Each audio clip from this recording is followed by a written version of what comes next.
অঙ্ক হচ্ছে a plus 1/b সমান 1 এবং b প্লাস 1/c সমান 1।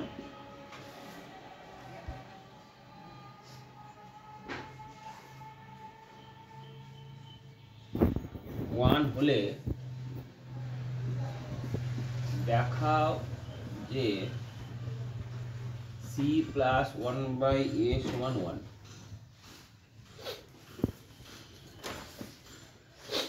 কি করবে? এখানে c আর 1/a এর মান বের করতে বলেছে, তো প্রথমে 1/a এর মান বের করবে। তাহলে a প্লাস 1/b সমান 1, তাহলে a এর সমান কত হবে 1 মাইনাস 1/b, লসাগু কত হয় b মাইনাস 1। এটা a যদি হয় তাহলে 1/a সমান কত হবে b মাইনাস 1। বোঝা গেল?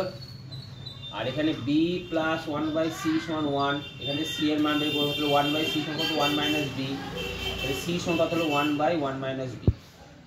মান বসা c প্লাস 1/a, c এর মান কত 1/1 মাইনাস b প্লাস b এর মান কত 1/a এর মান কত b মাইনাস 1। তাহলে এই দুটো উল্টেই গেছে, তাহলে কী করবে? এটাকে মাইনাস কমন নিয়ে চেঞ্জ করে দেবে।